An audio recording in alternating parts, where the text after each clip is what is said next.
Hello, everyone.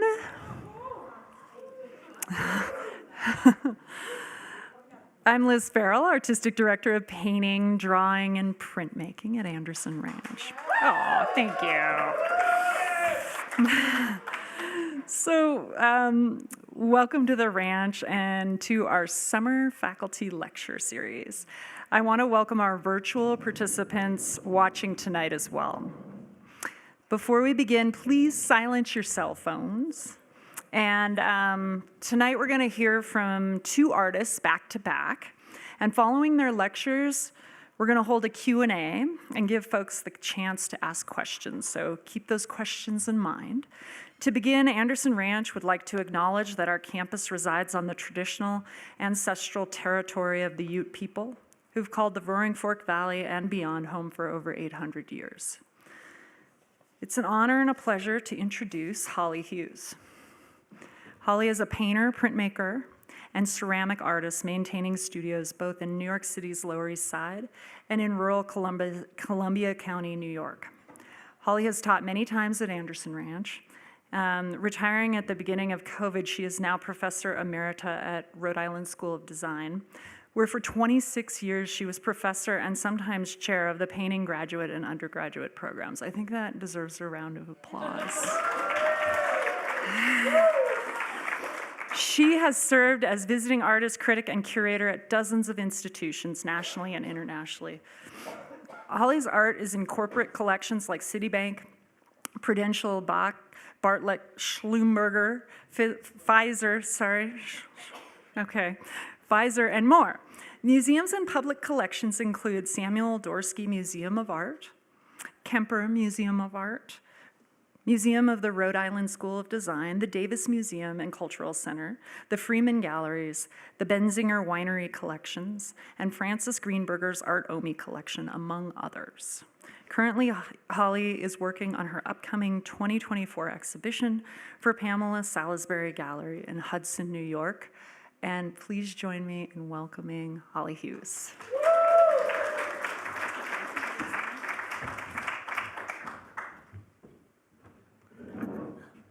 Hello, everybody.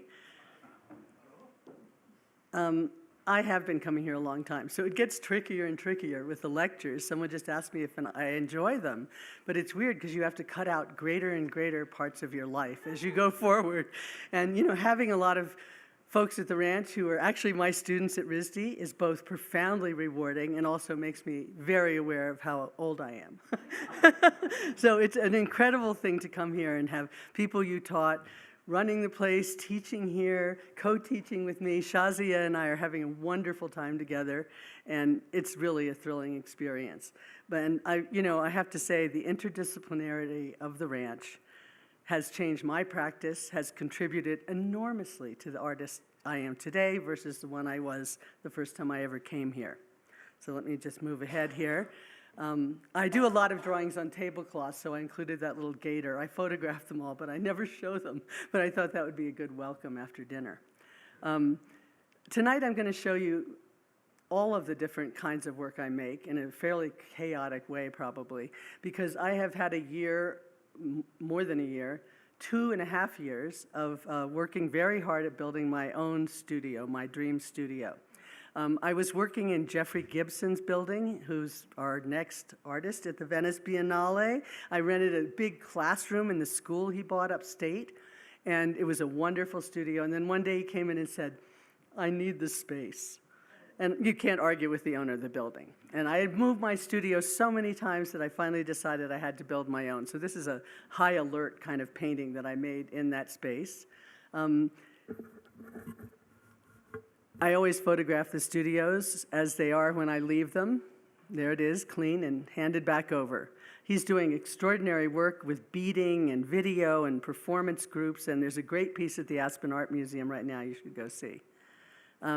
So I moved to a temporary space as he had his crew move into the space I had. And these are all paintings that I finished right before leaving that space.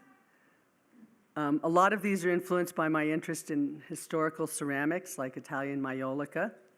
I'm very interested in both the animals, the trophy borders that show the vanquished, spoils of war, so to speak. I also went to all of the ceramic museums in Italy and studied the different traditions. The painting on Italian maiolica, to me, is some of the most exciting painting I ever see. It's hard to explain why it means so much to me, because I really can't explain it, but I almost feel like I was in another lifetime a ceramic painter in a row of painters somewhere in Italy. This is a trophy border of a different tradition. Ralph, who used to work here in ceramics, told me one time, Holly, plates have backs. You painters never paint on the back. But in Rhode, they do. They have very famous backs to their plates called pedal backs. This is influenced by tile.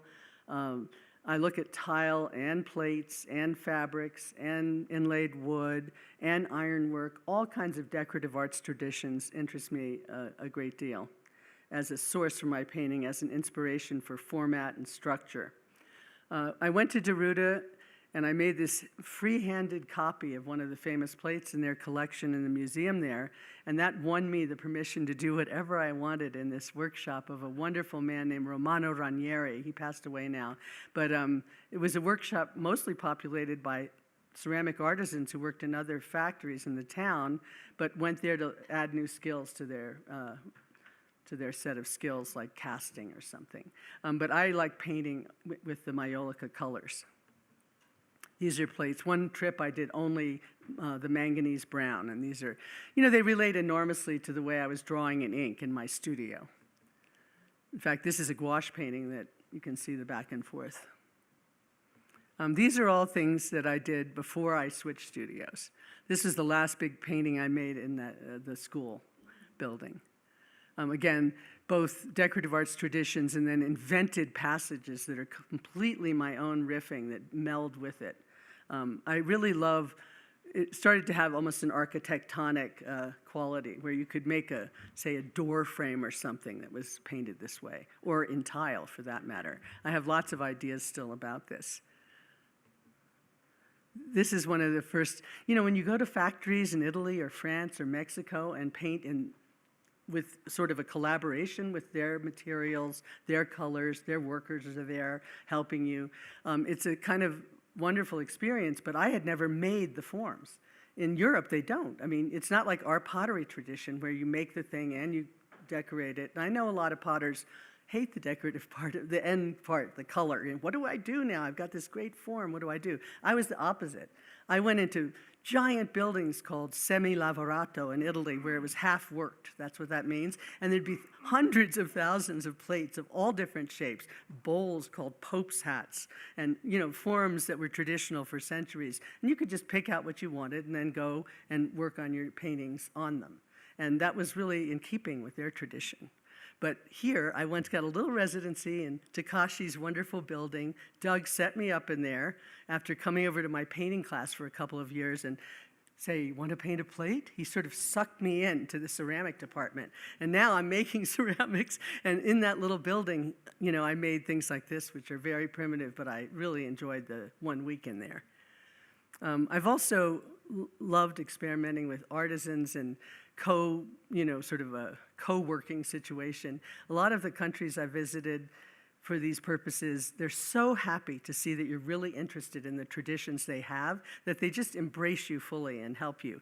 This is a print I made, and then I met a man, and his father was a rug weaver in Oaxaca, and I made this rug with him. And it's, I'd like to do a lot more of this, actually.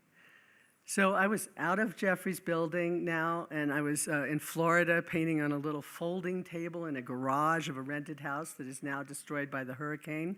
And that's my print shop on the right that I share with another artist. We both moved our presses there. On my property near my house, there is a barn. I had worked in it for years, but it's a real barn. There's no water. There's rodent droppings everywhere, squirrel blood dripping out of the ceiling. I mean, it's a nightmare. And I couldn't take it anymore. So I started renting studios, and that's why I was at Jeffrey's. But then I finally had to just build a decent, safe, protected studio with a bathroom and running water and heat in the floor and air conditioning in the summer. So the next two pictures are from that garage. And these are small gouache paintings that I did lots of. And here's a larger one just en route. It's not even finished there. And then these prints are from the print shop you saw on the right-hand side of the previous image. And when I was in lockdown mode with COVID, I could go to this print shop because there was never anyone else there. It was mine with this other woman. And I do occasionally teach a workshop there. But so I made these prints that were very labor-intensive. They're collagraphs and then watercolor monotype plates set into the collograph and all printed at once. And since I couldn't go and see tiles or go to tile or ceramic collections or any such thing, I started making these tile-like things. For some reason, it's just what came out. And, you know, the collagraphs are very dimensional, and then the watercolor thing is extremely thin, and it looks a lot like glaze and, you know, walls, and they had a tactile quality that really appealed to me. And they look really strange, big, because they're, you know, they're much more tile scale. And I did a lot of monoprinting in there. I was free to do whatever I wanted and be just happy as can be. And while I was doing that, I decided, how am I going to build this new studio? So first I had to knock down a barn, rip out 3 apple trees, and then I built a pole barn with a steel cladding, and I'm going to show you pictures of it because I'm so thrilled with it that I can't resist. And nobody's seen it, hardly. Maybe 2 artists have visited me thus far. Anyway, it's a wooden structure, and then later, I would go out before the workers would arrive. And I couldn't afford to hire an architect or a general contractor even, so I had to figure out everything and find people to do each part of the job, which took 2.5 years to do this. It was hell, but really satisfying in the long run. I'd get out there and sit under this orange wood against the blue sky every morning before they got there with my list of questions about, you know, if this was being done right, or we got along, but it was tricky. And meanwhile, I was making a lot of gel plate prints. Oddly enough, at the beginning of COVID, I had this brand new gel plate. My husband was in the kitchen running a graduate program at NYU on the table in the kitchen. I was trapped in the dining room on that table, and I had this one gel plate. And I thought, this is a debased printmaking method that really I don't know about, but I'll give it a try. I have nothing else to do, and I'm trapped here. It was that moment when we were really locked in and washing our groceries with Clorox wipes and stuff. So, you know, I opened the gel plate, and I had this little set of Golden's open acrylics, and 2 months later, I'd made like 80 prints, and I was madly in love with this medium, and I've been teaching it ever since. Last week here, last year. Anyway, winter came, the outside of the building was finished in time to seal it up, and that's the black building there. And I was still making the prints, and we had the whole interior to finish then, so I had to have a whole new group of subcontractors, put the radiant heat in the floor and plywood under every sheetrock wall so I could put a nail in that wouldn't just rip down when you hung a painting on it. There it is. And I still started printing paper that I was going to use. Sometimes I'd make finished prints, and other times I'd just have cut-up paper that I played with. It was a new form of drawing for me to have these pieces of color, pieces of texture, pieces of material. They felt very material, like glaze, actually, a lot of times. I think the glazing filtered into these prints a lot. These blue and yellow ones had to do with thinking about the Ukraine, oddly enough, flags. Spring came, the building was getting closer. You know, I was in there, but it wasn't finished. And I learned how to make pronto plates, the black part of this. That's a test plate. And, you know, it's a very low-key sort of home-style litho process. And you just work on them, and then you can print them up. You can't do really large additions or anything. And I added the color with the gel plates. And so I was getting in a really springy mode. Flowers were coming up, more of the pronto with the gel plate color. That's what these are. And then this, when I graduated from RISD, I almost said, when I retired from RISD, it felt like graduating. You know, my male sports team of a faculty went and asked the woman whose house I stayed in, who was a jacquard weaver, what they should buy me as a retirement gift, because they had no clue. even though I'd known them for 26 years. And she said, I know what she wants. She wants to make a jacquard weaving. So she was an expert, and they arranged it, and I got to do it. But because of COVID, it took 2.5 years to complete. This is the work on paper that we used to create the repeat through this very complicated computer program that I never could understand. But she sat by me, and we worked through it. We're on the loom here, finally, looking at different threads. This is the weaving from that. And, you know, every 4 inches on the test, you change every yarn. It looked completely different, how tight the weave is. It was incredibly interesting. That's the loom whisperer who runs this giant thing that's like a garage, the size of it. There's Bruce in the background. And then that's the test piece where it changes every 4 inches, the original work on paper, and the fabric on a Chinese-style stool you can sit on from both sides. And there it is on something else. And that's the inside of my new studio. Yeah. And I also did some residencies. After Doug got me brave enough to make a ceramic form to paint on myself, I went to France and I got a residency in Vallauris where Picasso worked. And it was a little residency with like 6 people from wherever each time. And it was a great town because they had a ceramic museum you could go and look at. And they told me I should make test tiles. But I didn't really know how to do that. I'd never done it. I'd seen Andrea Gill's, but I had no idea how to do that. So I made these. And they looked like they could be in one of my paintings, of course. And then I got to, when Bruce was teaching in Florence, found a little shop there and worked in a ceramic shop and made a lot of tiles. I love fragments of ceramics like you see in museum vitrines, and I paint a lot of times with bits of that. In some ways, I think my relationship to art history and the decorative arts traditions is something like the fragment. I mean, I pick up sort of dropped threads of practices and investigations that pre-existed me by hundreds of years, but I feel a great kinship with some of them.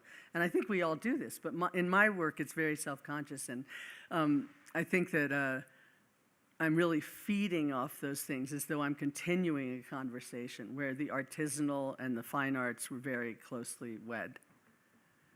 These are more of the gel plate color printing bits, and they really look like glazes to me. And I've only glazed in different ways, so they fascinate me in that regard. I'll just go through them quickly because they're really a drawing method. This is a fully finished gel plate print, and this is another cut up one that's not even glued together. So you'll see these aren't glued together, but then these are finished prints. These are my hippie tie-dye series. And it's basically a process that values figure-ground relationships. And figure-ground is, for me, the most permanently fascinating formal tool in the artist's, vocabulary or toolkit. And I don't always rely on it, but much of my work does. This is a watercolor monotype based on a lot of little ceramic motifs. I feel I can take bits of these things, often they refer to nature, and use them with some kind of recombinatory strategy to make a new world, a new landscape, a completely new kind of image. This is a notebook that I'm gradually filling up with my own sort of Disney meets the decorative arts, Disney meets the fleur-de-lis, whatever. Here's another print. And then I started making little square ones and tiling them onto panels and then painting into it. Here's some more finished prints. They often come in little runs where you'll discover something, you'll make 3 or 4 more to investigate something related, and like this group is very related, those 3. And sometimes the dark color is last and traps the other things and makes them into forms, and sometimes it's the opposite. So you can look for that. And this is another group that was sort of inspired by the movie 8½. A lot of precarious balancing acts. And they give you great textures, these working with these paints. You can layer as many times as you want. And this is a motif that's sort of like a little pelt. And I made a lot of stencils of the same image, and they're really different from each other. The variations on a theme thing is something you play with very actively in this. So I'd Xerox the original drawing, and then I could cut, 6 stencils and make 6 prints where it was used incredibly differently, image to image. And I'm still painting tiles, But again, with a similar stencil thing that I'm doing in the prints. The textures are really great. This is a day for night one, it's called, day for night. And this was the double life preserver for COVID for me and my husband to survive in. You can make incredible transparencies. It has enormous range. This is a gouache painting inspired by little things that come from ceramic motifs. I have an archive of photos of ceramics from historic ceramic collections that's enormous, and sometimes I just will spend a week just painting gouache paintings, using some of those details, looking at them and sort of pondering how animated and peculiar they are and how much they have to do with my, sort of Disney upbringing. I love gouache, and I also paint on panels with it. This is one called The Angry Rabbit. I've sort of discovered that the rabbit is very prominent in every single cultural tradition. That's a paper white triangular vase I made, and then that's a gorilla that one of my students gave me. This is a painting of acrylic and oil paint, owned by that man, who's Mark Rosenthal, who talked to one of my students in our advanced mentored painting program. But I thought I'd throw his picture in, but that's the other end of the studio. And that's one of the collages in the middle there that is made from the printed paper I do with the gel plates, and then I assemble it into, and I'm a real fan of Cubism, and in fact I am obsessed with it, and I think it's probably the most underrated movement in the history of art, even though it changed everything about how we live and how everything around us looks. But that show at the Met recently was just magnificent. But look how provisional that is, how those things are pinned on. It just kills me. Anyway, I thought I'd throw those in. And that's one of the first time I made an ink drawing that I collaged these printed papers into. And that's another. And so, when I do I always done ink drawings, and lots of big ones too, and lots of small ones. But here's another person who's obsessed with Cubism, and that's how John Gill and I bonded. We love it. And Betsy and I went up to his studio and did a mini residency in Andrea's studio when she went to visit her grandchildren, and we had the best time working with him. And he would sing. Someone asked, does he sing? Over the wall, it would come wafting. But he loves Cubism too. And this is a pot I made there that he loved because it relates closely to some things he does. But we had made these forms to make things with, and mine looked like a Persian helmet, so I made this bowl from it anyway. And this is the stuff I made up there with printing of figure ground type things, and I'm holding the vase there for scale. That's my brush stand. I'm so happy in my new studio. Oh, that's in. Okay, so here are a few more of those drawings that are not even fixed. I can play with the parts endlessly. There they are on a table, big long table. I can have many tables now. It's heaven. There's never enough room in a studio. And now, these are small ink drawings, but I also did a lot of large oval ink drawings and started paintings that way a long time ago, though I don't now. But the black line sort of armature, if you will, is really interesting to me, and I really love it in stained glass as well, and especially the stained glass with painting between the layers of the stained glass. And that became an idea for this use of the gel plate print. And that mingled with a lot of nature imagery. And here's some surfaces of texture and foliage and, like sort of atmospheric perspective into foliage, things that I make to insert into these ink drawings. These kinds of things strike me as very relevant to what I'm doing now. So here's one of the newest pieces. This is the body of work I've made since I really started to be able to use the studio in a normal way. And, I found this great glue through another artist here at the ranch, Roberto Juarez. And it's a Art Guerra product. He was a painter who started this paint company. And it's a very invisible way of making collage. None of that milky, shiny, plasticky, yucky stuff. And you can't even tell what these are. People go, what is that? They're flat, they're matte. It's almost surgical the way you can install a piece of collage. A lot of these have certain kinds of motions or rhythms or things like that in them. Some of them have vessel imagery. I print the material like sky and water and air and atmosphere and foliage and bark and rock surface. And I think about that tactility, but they're super flat when you see them. So it's a kind of odd thing. It invokes a sense of materiality in an intense way, but it isn't like that. So I'm fascinated. Oh, this one, I have a story with this. Judy Glantzman, who's taught here, came to my studio. She's an old friend. Her old boyfriend was my dealer like about 1 million years ago at Piezoelectric in the East Village. And she said, this whole circular thing, which I'd worked very hard at getting in there, she said, it's almost like juggling. And I said, you see those yellow hacky sack things over there? My tennis coach insists I learn to juggle because you can control your hands a lot better if you do.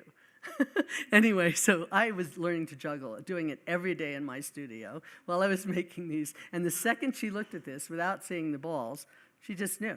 Isn't that, I love that.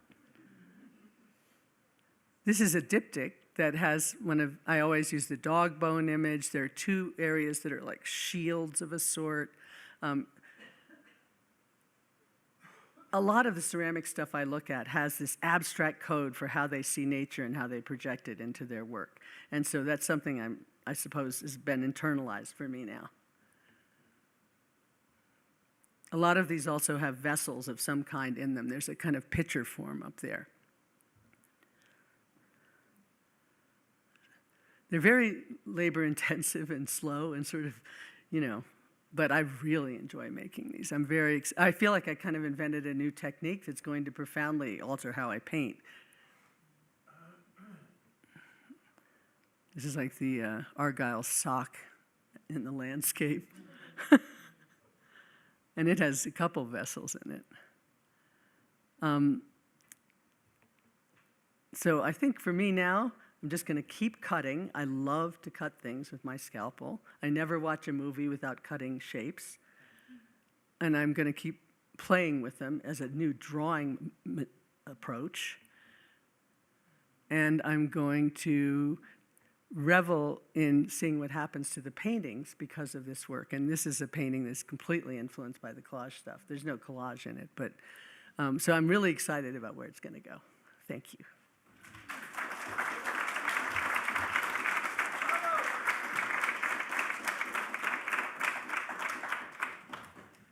Now, are you hooking to the same gray thing? Yeah. Let me unplug it. The gray thing. I don't even know what this is called, but it's very important. I'll leave my wires here until after.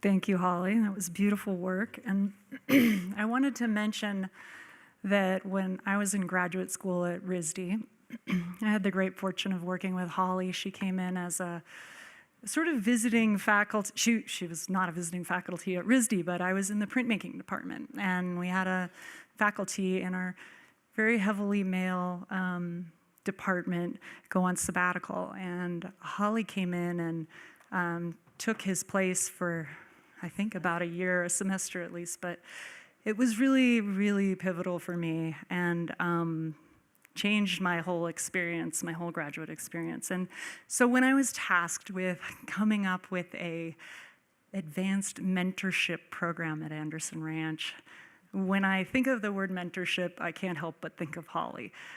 She really embodies that for me personally, but she does that for so many and has done that for so many.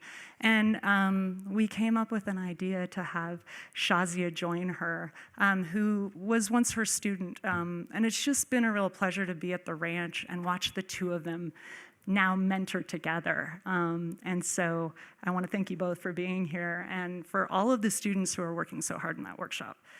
So Shahzia Sikander is a MacArthur Prize-winning Pakistani-American visual artist working across a variety of mediums, including painting, animation, sculpture, mosaic, and installation.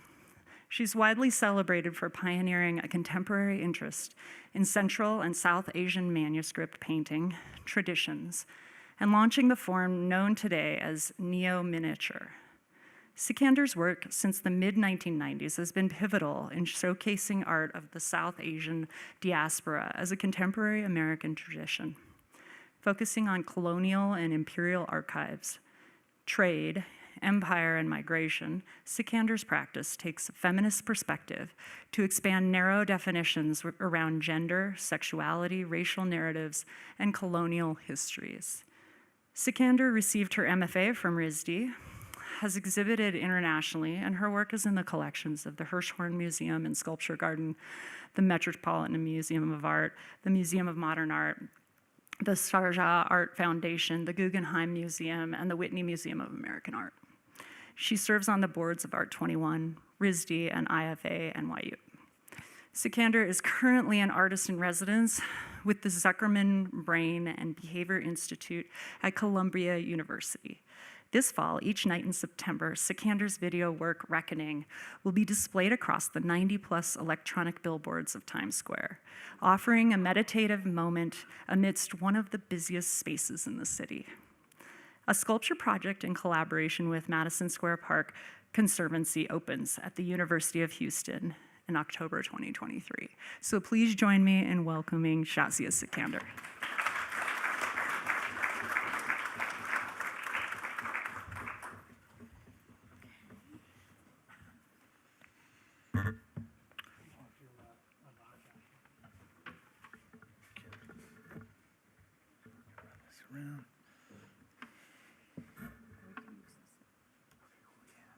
That'd be fast.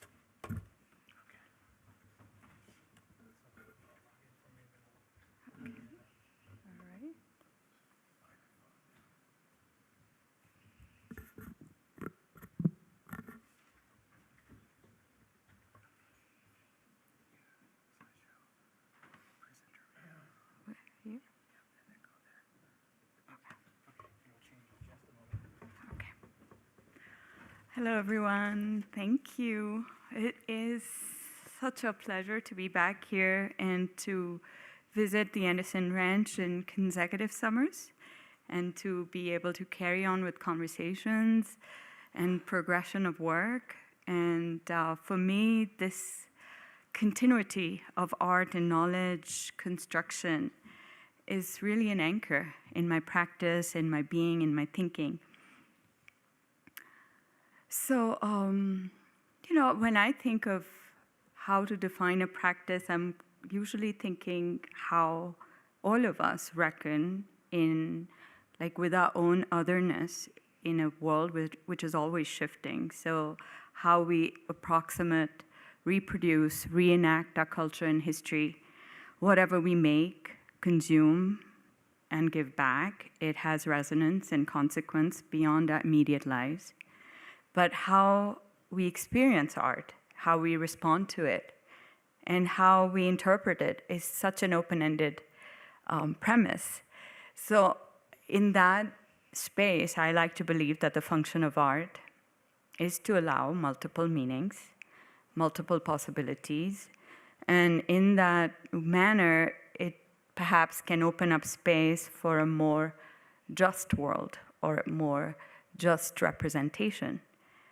So recently, I had the opportunity to create an outdoor public artwork in Madison Square Park in New York City.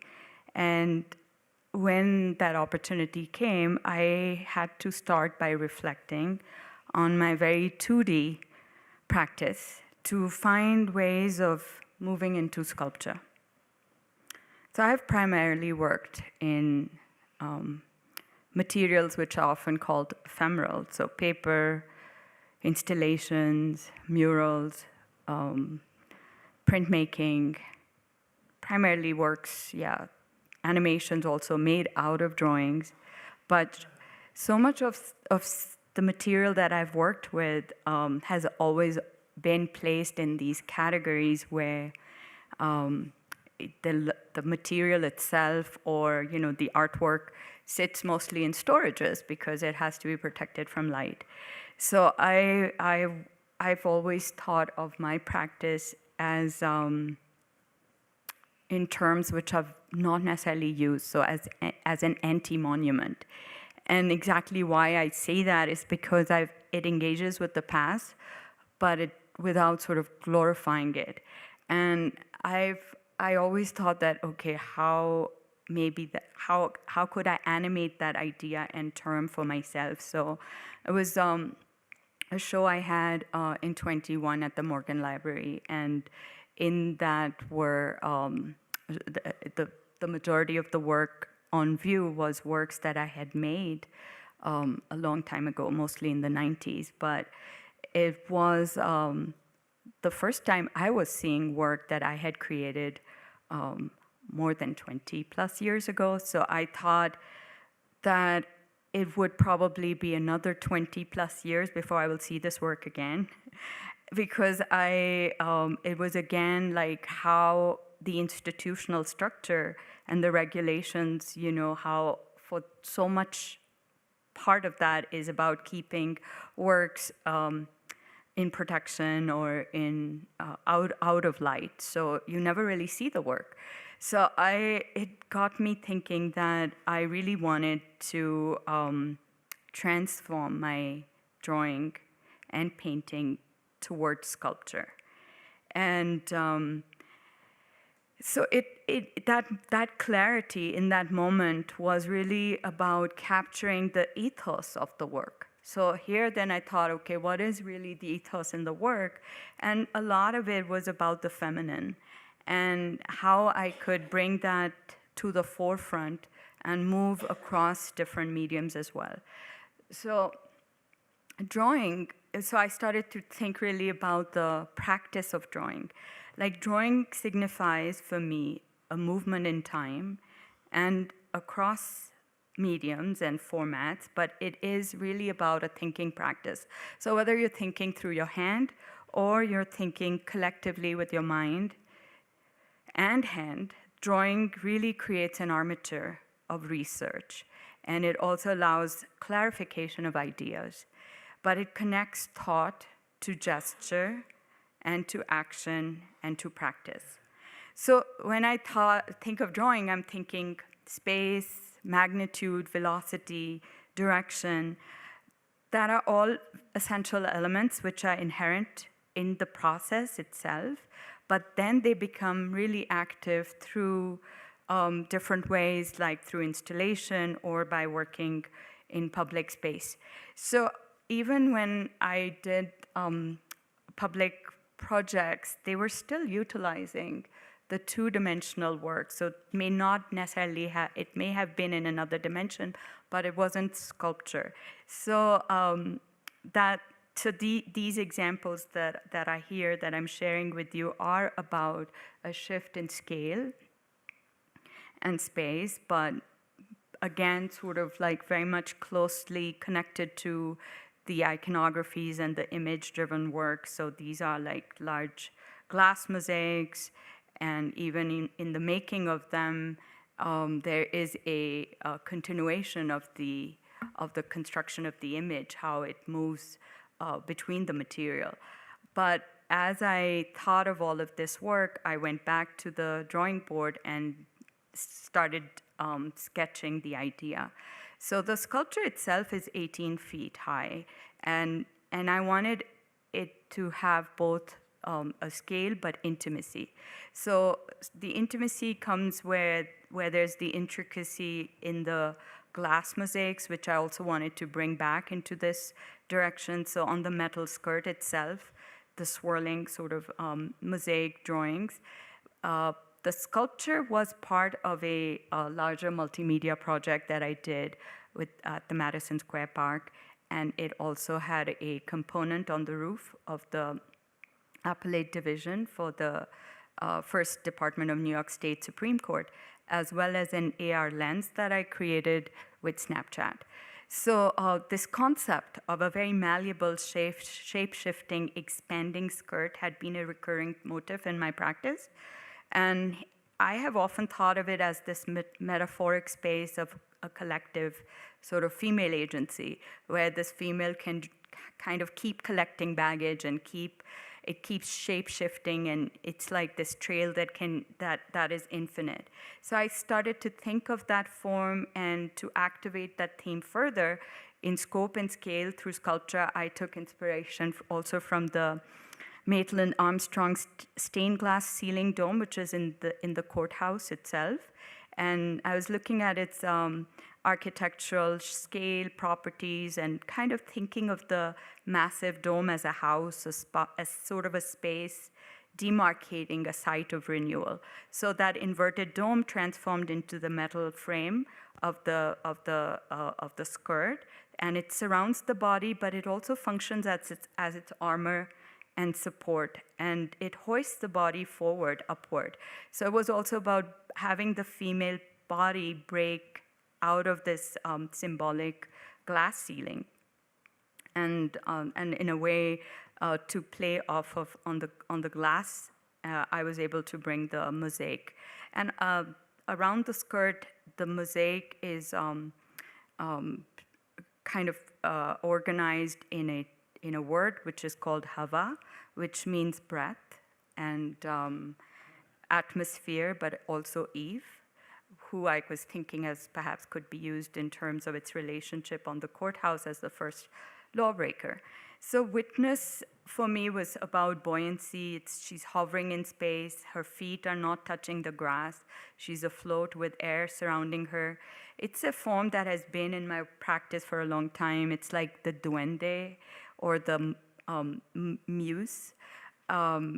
It's also has come about through my sort of engagement with looking at a lot of South Asian sculptural tradition, the physical forms and their very diminished, sort of tortured representations, especially in like 19th century Orientalist Western art history. So I was thinking how some of these characters came about, and where they look like these androgynous forms. They are fragmented, sometimes headless torsos, self-rooted, floating half-human figures.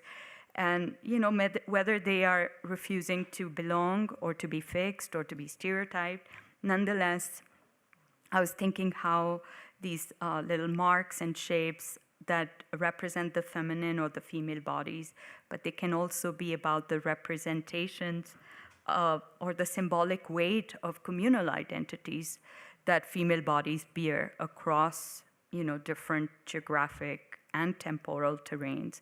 So as I was thinking about that, I thought of how the work engages with femininity and what femininity means for me, which is basically a tension between women and power.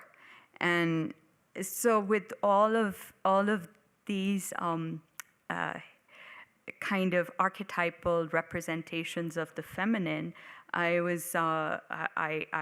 basically kind of started to look at them and look at my development of these histories and iconographies, and wanted to bring that ethos into the public art space. So on the roof of the courthouse itself, there are 9 male statues of ancient lawgivers, and they represent the world's. It's all like it's a building that was created in 1900. So of course it represents that the world's great legal systems. So there's Chinese law, Hebraic law, Persian law, and so forth. There's Hindu law, Manu, with an image of Brahma is just perched on its right forearm, Roman law represented by Justinian. There was also a representation of Muhammad, which was removed in 1955 and replaced by the Zoroastrian law. So as I recall standing on the street level looking up at this courthouse and thinking about how all these figurative sculptures of the famous male philosophers and lawgivers all looked very much alike. And because of such a long time it's been exposed to the elements, they all were in a state of despair and had like an eerie similarity. So I saw the potential of the empty plinth, which was once occupied by the sculpture of Justinian, and that vacancy screamed for female representation. So that's how this whole project came to my mind, that there was that empty spot, which had been empty for 75 years. And I was like, maybe there's a way to propose the sculpture to have a sister sculpture on the top of the courthouse as well. So that's how the project took shape. It wasn't like a commission by the city or the courthouse itself. So as I thought of reimagining of the feminine, I also thought, okay, it can't just be Lady Justice with the scales, but how can the feminine be an active agency, a wielder of power, maybe a thinker or a participant, but as a witness to the patriarchal history of art and law. So she is, I wanted to not borrow the empty plinth, which was already on the roof, but she comes along with her own plinth, which is in the shape of the lotus, which again has a plethora of meanings. It's a very popular image in many cultures, but it's also seen as a symbol of humility, awakening, clarity. It has sort of roots which are invisible, sort of inside the water. They lie under the water. So here it was an echo on the feminine, that the roots that she has are echoed in the invisibility, so they're visible there. But that feminine at the center of both the sculptures, is, for me, is this non-fixed feminine fluidness. The notion of the body, like the self, becomes something amorphous, and it's refuting fixedness. So it's I was very interested in that kind of idea as something which could be a stand-in for the resilience of women who carry their roots where they go, and also it allows me to question the fallacy of assimilation versus foreignness. So this idea of the sculpture, that it's neither like a fixed point in the landscape, nor it's representative of any fixed ideas or of a specific community. So no one sort of individual occupant can occupy a plinth or can, represent multiplicity of histories, ideologies, or experiences. So I was trying to understand how I could make such a sculpture. So it all started with sketching and drawing. And both these sculptures have this hair that is braided into these spiraling shapes, which triggered a lot of people. For me, these horns were an expression of the female figure's sovereignty, autonomy. The braided hair is not a reference to Medusa, but is coming from very syncretic visual histories of masks from Africa and Asia. The image is also culled from actually an older painting of mine that I'd made in 2001 called Pleasure Pillars, where the female face with hair braided into these spiraling horns was basically my way or expression of an image of how to create an image of resistance. I'll show that one right here. As a resistance to the patronizing kind of war rhetoric which was going on in 2000 and 2000 in the Gulf Wars about saving Muslim women. So I wanted to create an image that could resist that very patronizing image. So I basically took, again, I was looking at my own paintings to derive a direction towards sculpture. So that's where it comes from. But many of these symbols and images are present in the courthouse iconographies also. The rams are a recurrent motif throughout the even in the furniture as well as on the murals and the low relief sculptures in the courthouse too. So this idea of and both these sculptures also wear these decorative jabots at the neckline, which for me was one way of just a nod to Ruth Bader Ginsburg and the feminization of the black judicial robes traditionally worn by male justices of the courthouse. So, so in that whole process of this last year of working from painting to sculpture, I wanted to question, like, okay, so why this shift? And so at the core of that interest was also, I wanted to think about the issue of time. Like, how can art remain valid over time? Where does the power lie in an image? Like, how is time visualized in an artwork?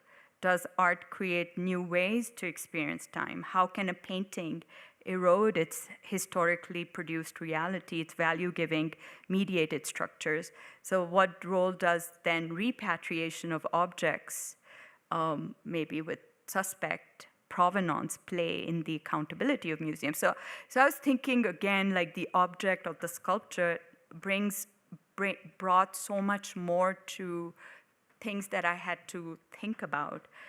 And I usually think very in broad ways and then narrow things down. And, I was also thinking about my own practice as how ink and ink drawing allows iconographies to form. But some of these iconographies are really being produced by thinking about larger systems and structures of beliefs or cultural knowledge or reproduction. And I believe that this sort of lexicon in my drawn archives can be revisited or visited in various ways to service the idea of collaboration, whether I'm collaborating between mediums or if I'm collaborating with other artists or composers or playwrights or writers or musicians. So there's this sort of ability to kind of think in terms of the reproductive ability of an image. Then how I think of that thread that runs through the work to present has been mostly about women who function as agents of resistance, change, nurture, power, but they are also centered as symbols of endurance and transformation, and to offer maybe redemptive possibilities to the prevalent histories which I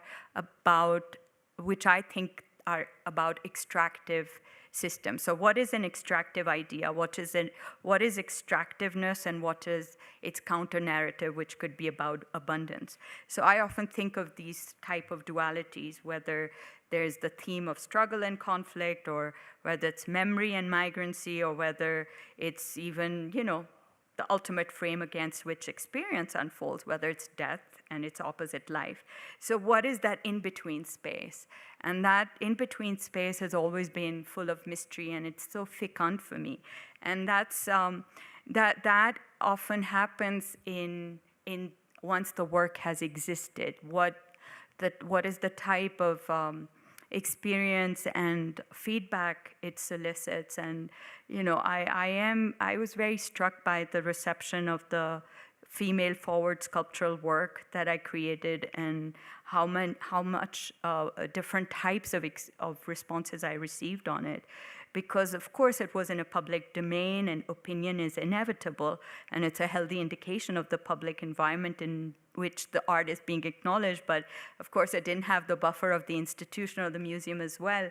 So it was really very, very, for me, something to take back to my studio and think also in terms of its relationship to other outdoor public art projects that I've done too. So I think I'm going to end here because I just wanted to give you an idea of the scale of drawings. They go from very small detailed works and then to large works on paper as well. And then the animated works are often driven out of this process of just drawing from ink and thinking of drawing as a writing system. So I'm always kind of thinking of landscape, practices of concealment, staging, erasure, how to re-signify the woman, and how to connect to the past, but in a very kind of syncretic way, and not to glorify it, and also to think of ways in which the nation and the diaspora can be reimagined in not a heteronormative manner, but in a more open manner, and what can that space signify for the representation of a feminine space.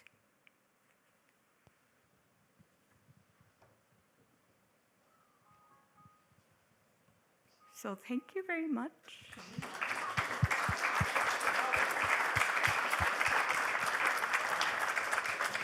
Okay, thank you, Shahzia and Holly. We are going to have a moment for Q&A. If you don't mind joining us up on the stage, we'll give you a microphone. If you have questions, please raise your hand. And if you could wait until I get the microphone to you so that the folks online can hear your question, that would be great. Thank you so much. It always takes a minute to sink in at the end.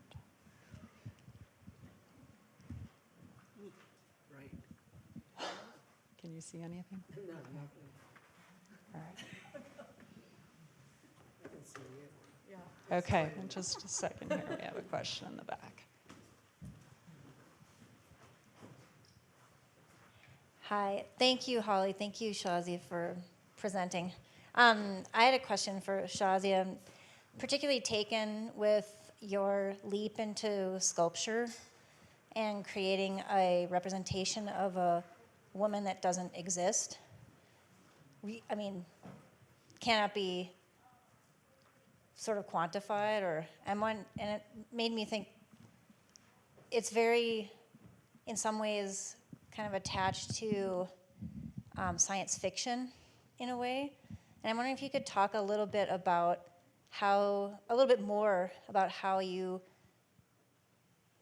created this form and all of the symbolism that's kind of around it, and if you're thinking about pursuing more of that. So, well, the form was already in the paintings, and it usually, like when you're painting with ink and gouache, it's so spontaneous. So it's the image that's gonna just happen in the act of making multiple drawings, and then you notice something has emerged and it may have potential. But I think that the challenge that I faced for myself was I don't want to embellish this form with so much detail that it loses its mystery. And at the same time, it has to exist in a three-dimensional space. So the way I resolved that was that I kept making sketches and then developing them in a 3D program, and then doing small 3D prints at 18 inches, and then developing with wires and developing that further, and then drawing it again. And so back and forth between the drawn and the 3D print, I was able to kind of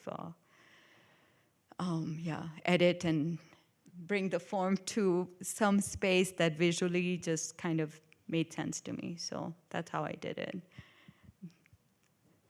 I'm not sure if that explained, but like that was the basic process, was like how to keep it as close as possible to the drawn. You skipped the science fiction part. Yeah, I know. Well, that was my fear. I didn't want it to look too much like a form which is, feels as if it's coming out of a video game, or has this sort of thing that is not grounded in the way that I experience it in the painterly space. So, I think some of that is, again, going to be part of the viewer's interpretation. But the form being, it's self-rooted, it sort of like plays with the ink, how it bleeds back into the form. So that's where it comes from. And being amongst trees, it was being bred a lot as roots. But it's for me, it was a very buoyant image, so it's kind of floating upward. It's not grounding itself. So it's not seeking roots. It's able to carry itself and float around. Okay. Well, thank you both for your presentations. I guess this question's for Holly. it's interesting seeing like painting and collage work so closely in conversation with ceramics work. And I think a lot about surface as it relates to, you know, what I do as a ceramicist, which is glaze, but also the kind of freedom that I see in your collage work and your paintings, and how they explore color and form. I'm curious, having followed your narrative and sort of being enticed into the ceramics world and being sort of inspired by ceramics motifs. What does it look like for you to go back and forth between the two now? And how is the pot like a ripe ground in a way that's different from the canvas or collage materials? The pot as a ground. Well, I particularly love platters, plates, tiles. So the pot might be a little out of my reach thus far, actually, the form of the pot, which is much more sculptural than a tile. And, you know, I think that I'm, as a maker of ceramic forms, at a very preliminary, pretty, you know, unskilled, untrained stage, but I've certainly looked at enormous numbers of them, and I really enjoy the way imagery moves on the physical surface, on the dimensional surface, on the spherical surface, on the sided surface of certain vessels. You know, the idea that that the plate had a backside was really kind of a startling revelation for me. And, you know, I really think that we talk about space in painting, but when you get to the pot, there is a different kind of space. And it all comes out of drawing for me as well at some level. But I think to draw on a surface that is not flat is an entirely different experience, and really one that interests me a great deal. And to watch someone, for instance, like John Gill, make a form that is so complex structurally, and then the way he both underlines and then denies it with the color is just unbelievably exciting. And, you know, I've learned a lot from just watching him do it. And it's very different than the way I would do it, but because I'm a little more imagistic, I would say, than he is. But it's a really fertile back and forth, and I think I'm only at the very beginning of it. It's hard to say that I have any kind of deep knowledge of the thing yet. But I have been struck because I've taken a whole bunch of ceramic classes. I'm one of the teachers here who also takes classes. And, you know that I watch people make these beautiful pots and forms, and whether it's hand-built or on the wheel, and then they like get to the glaze part and they're like, oh, I hate glazing. You know, and I'm the opposite, so I need to improve the structure and form and keep up the challenge of responding to it in paint. I think you'll be next. Hello, thank you very much for sharing your wisdom with me. My question is for Shahzia.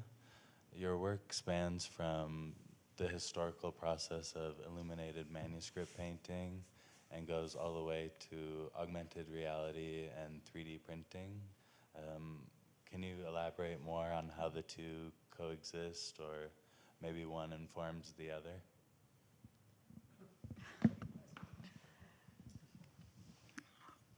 I guess in that intimacy of detail is something that I think of, and even when making animation, you know, the space can be quite infinite. You can work small and be able to scale it up as a projection. But at the end of it is like, how can things be brought back to a very kind of the nano detail? For me, understanding that is really the experience of working with the manuscript tradition. It's what is detail? Detail for me is not clutter, and it's not ornamentation. It's its fluidity, that it can exist as a tiny shape or a particle system that can then expand into a choreographed, larger than life space and animated space or representation. So that's how I think of it conceptually. But I think it's the practice of drawing is so tied to any expression that I make, and it's over a period of 30 years. So there is, there's been lots of opportunity to understand what is it that I seek when I look at archives in museums like the Met's collection, for example, looking at South Asian, Central Asian illuminated manuscripts. So much of those actual physical objects also carry a very dismembered history. They have been torn out of books, and they have been, their provenance is very shady. You don't know how they entered major collections, and from like 1500 to 1800, there's like a gap of like where were some particular books, and then so much of this material was not available to me when growing up in Pakistan because it was already in institutions in the West.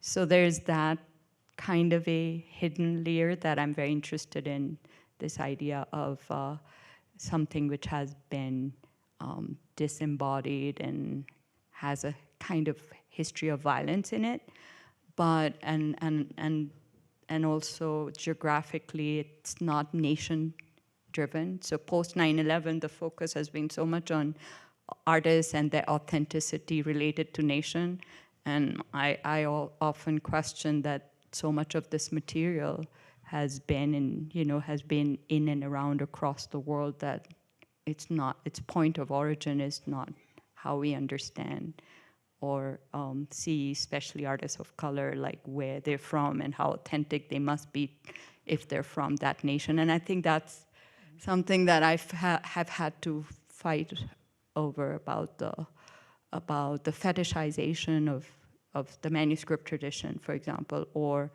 being straitjacketed in terms of one's biography. So so that's been part of my interest in the manuscript tradition, as to how to demystify it. Okay, we have time for one last question.